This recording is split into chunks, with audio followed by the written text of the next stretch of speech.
ఒక వార్త ఇక్కడ ప్రధానంగా హైలైట్ అవుతున్నది చూడండి. చాలా ఇంపార్టెంట్ సబ్జెక్ట్ యాక్చువల్గా. ఏప్రిల్ నుంచి కొత్త డిస్కమ్. ఇప్పుడు మనకి 2 డిస్కమ్స్ ఉన్నాయి పవర్లో, ఎనర్జీలో. మన కరెంట్ విషయంలో 2 డిస్కమ్స్ ఉన్నాయి. TSSPDCL southern power distribution limited and NPDCL TGNPDCL northern power limited. So ఇట్లా 2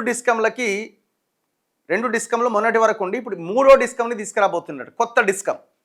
మరి ఈ 3వ డిస్కమ్ అవసరం ఏమున్నది అన్నది క్వశ్చన్ మార్క్. ఈ 3వ డిస్కమ్ ఎందుకు తేబోతున్నారట?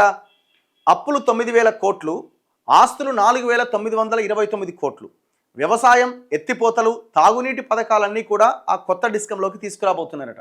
నిర్వహణకు 600 మంది ఇంజనీర్లు, 1340 మంది సిబ్బంది అవసరం.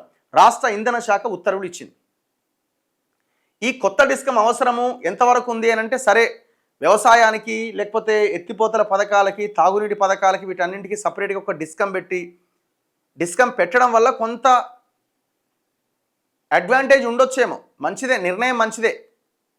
ఎందుకంటే ఇట్లాంటి వాటికి తొందరగా చిన్న చిన్న సమస్యలు ఏమన్నా వస్తే పరిష్కరించడానికి అవకాశాలు ఎక్కువగా ఉంటాయి. సపరేట్గా ఒక సిస్టమ్ అనేది, ఒక నెట్వర్క్ అనేది ఉంటే అంతవరకు మాత్రం ఓకే. అది ఓన్లీ జస్ట్ ఒక 5 to 10% అనుకోండి, అదొక భాగం. కానీ అసలు ఎందుకు ఈ డిస్కమ్ తేబోతున్నారు అన్నది ఒక పెద్ద ప్రశ్న.